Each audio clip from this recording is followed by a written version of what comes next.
Oi, eu sou Arthur Alencar e tô aqui para falar sobre os níveis de poder de One Punch Man atualmente. Quando eu digo atualmente, até o capítulo 133, que foi o último capítulo lançado durante a gravação desse vídeo.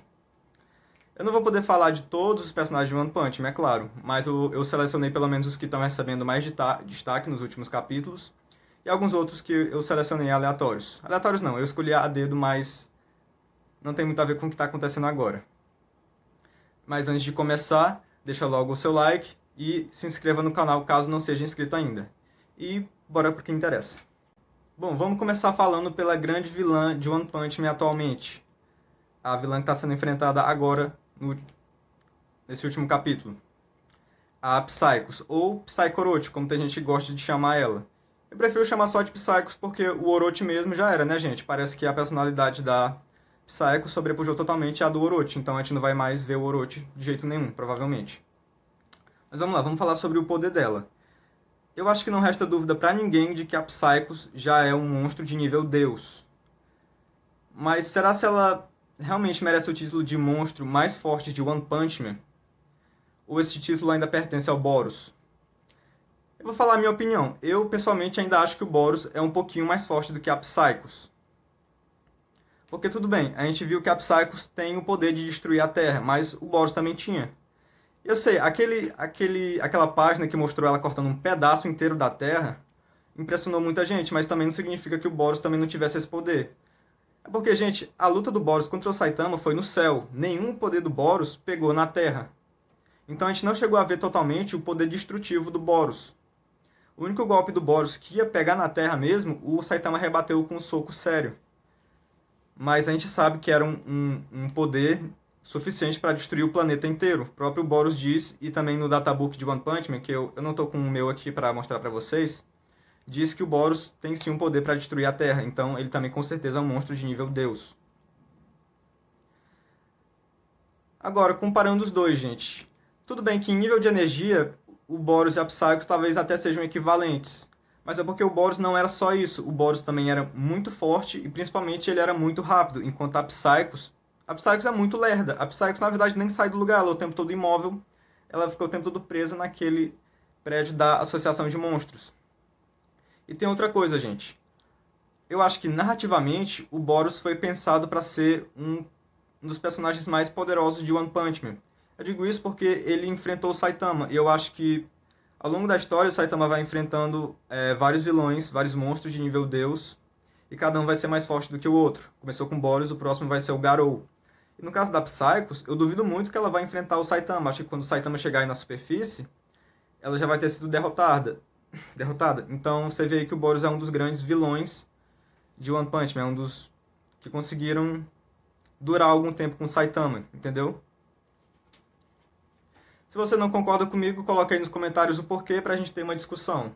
É claro que sempre respeitando a opinião do próximo, né, gente? E então vamos pro próximo personagem. O Genos.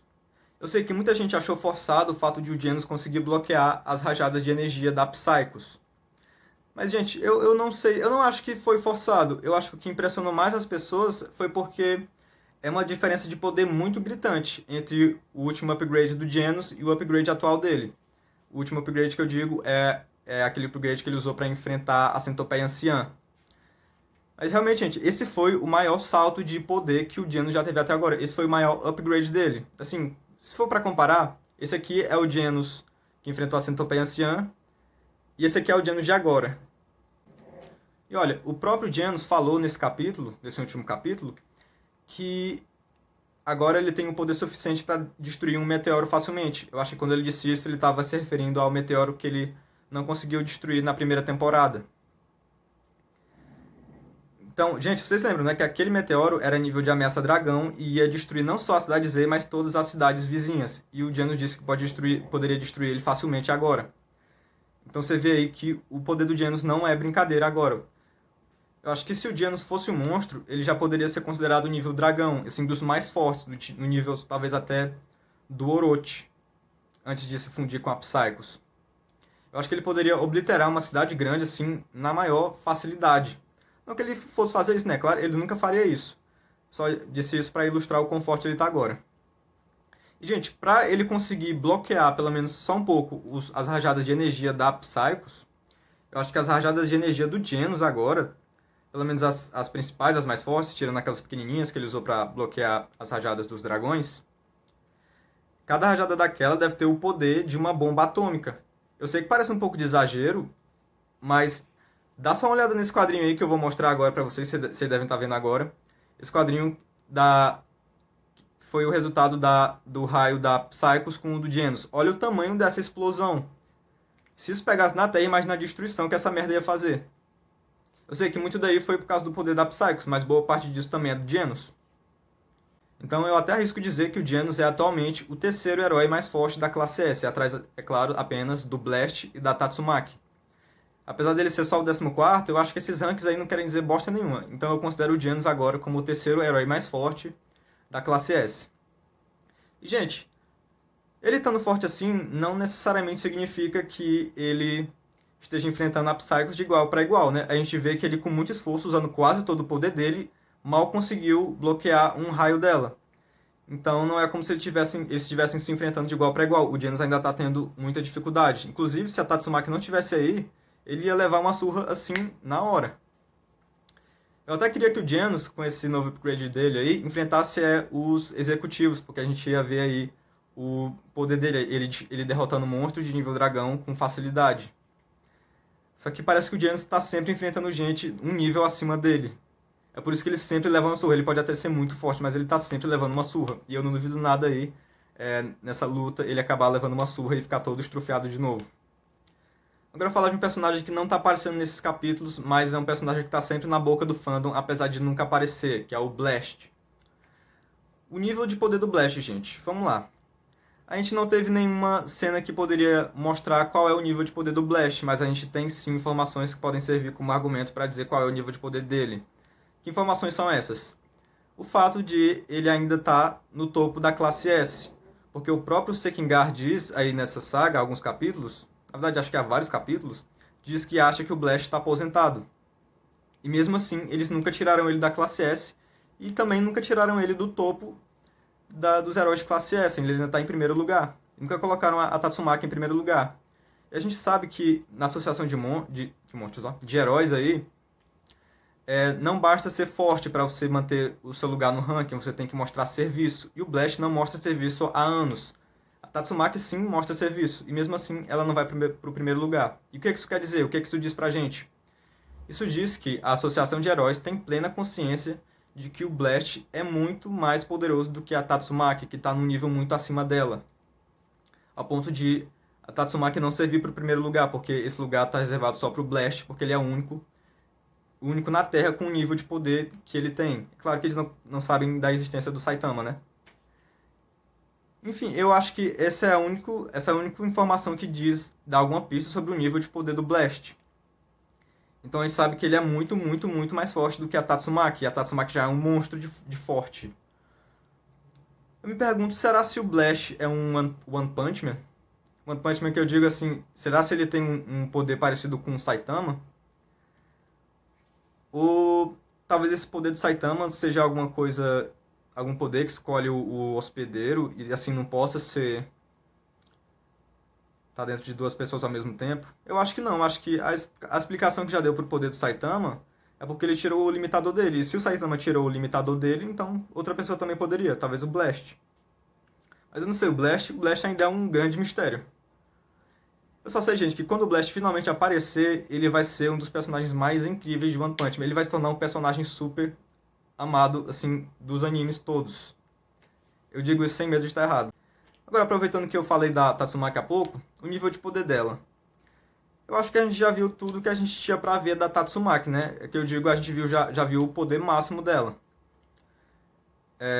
Eu realmente não imaginava que ela fosse ser tão poderosa. Eu achava que o limite dela ainda estava muito mais lá embaixo. Mas eu acho que ela já mostrou todo o poder dela até agora. Tanto é que, nesse último capítulo, ela já ia perder a luta se não fosse pelo Genos. Então acredito que a gente já tenha visto tudo da Tatsumaki. A gente não vai ver ela mostrando um poder ainda maior. Pelo menos não agora, mas, sei lá, em sagas futuras pode ser que ela fique ainda mais forte, né? Agora, pra fechar, falar de uma personagem que ninguém lembra muito, que é a Fubuki. Ninguém lembra muito dela, pelo fato de ela não ser tão forte, né, gente? Quando você fala de luta, você não lembra muito da Fubuki. Mas eu resolvi falar dela justamente porque quase ninguém fala. Vamos lá, a gente sabe que a Fubuki, ela com certeza está acima de um herói de classe B, só que ela prefere permanecer na classe B para ser a mais poderosa de lá. Mas eu acredito que ela com certeza já está num nível de herói classe A. Não só no nível de herói classe A, mas ela poderia facilmente estar entre o top 10 da classe A. Na verdade, gente, eu acho que, considerando quem são os primeiros da classe A, é o Máscara Doce e os discípulos do Samurai Atômico. O Máscara Doce a gente já sabe que ele já é um nível classe S, apesar de ser só um classe A. Ele poderia facilmente estar na classe S, porque ele tem poder bastante para isso. Mas os discípulos do Samurai Atômico, ok, eles não são tão fortes assim quanto o Máscara Doce, mas eu acho que pelo menos o Yaian já é o forte o bastante para conseguir derrotar um monstro de nível demônio sozinho. Eu sei que dizer isso é meio vago, porque tem monstros de nível demônio que são muito fortes e outros que já não são tão fortes assim. Então, se, por exemplo, o Yaian fosse para a classe S, ele ia ser, sem sombra de dúvida, o herói mais fraco de lá, mas ele pelo menos cumpriria o requisito de ser forte bastante para derrotar um monstro de nível demônio, porque esse é o requisito para entrar na classe S. Quando a classe S foi criada, isso foi mostrado no capítulo extra de One Punch Man, o requisito era heróis que conseguiam derrotar sozinhos monstros de nível demônio. Então, eu acho que o Yaian poderia. E agora voltando para a Fubuki, né, que eu acabei me perdendo um pouco falando do Yaian. Eu acredito que a Fubuki também seja forte o bastante para derrotar monstros de nível demônio, mas é o mesmo caso do Yaian. Tem monstros de nível demônio muito fortes e outros que não são tão fortes assim. Acho que a Fubuki é forte pelo menos o bastante para derrotar os mais fracos. Como a gente viu naquela luta contra a Super Sádica, ela ia derrotar a Super Sádica já até a Tatsumaki aparecer. Faz muitos capítulos já isso. Então, no mesmo caso do Yaian, se ela fosse para a classe S, ela com certeza seria a mais fraca de lá. Mas, comparando, gente, com a Tatsumaki, o objetivo da Fubuki é superar a sua irmã, a Tatsumaki. Mas é que tá, eu acho que isso nunca vai acontecer, porque a Tatsumaki está simplesmente num nível totalmente diferente. Pode ser até o mesmo poder, mas os níveis são completamente diferentes. E não só isso, a Tatsumaki não é forte daquele jeito só por treinamento. Ela é naturalmente forte. Ela adolescente já era mais forte do que a Fubuki é agora. Eu não sei se já mostrou no mangá, mas na webcomic já mostrou a Tatsumaki mais jovem, mostrou como ela já era poderosa naquele tempo. Então, é por isso que me dá um pouco de pena da Fubuki. Ela nunca vai superar a Tatsumaki. Não importa o quanto ela treine, ela não consegue chegar naquele nível de poder. É claro que sempre tem a chance de eu estar errado, né? Porque a gente viu aí o Saitama, que era só um humano normal, e acabou se tornando o homem mais forte do mundo. Então, ainda existe a possibilidade de a gente em algum momento ver a Fubuki chegando no nível da Tatsumaki ou até superando a sua irmã. Então é isso. Se você não concorda com as minhas opiniões que eu falei aqui, coloca aí nos comentários o porquê pra gente ter uma discussão, claro que sempre respeitando a opinião do próximo, né, galera?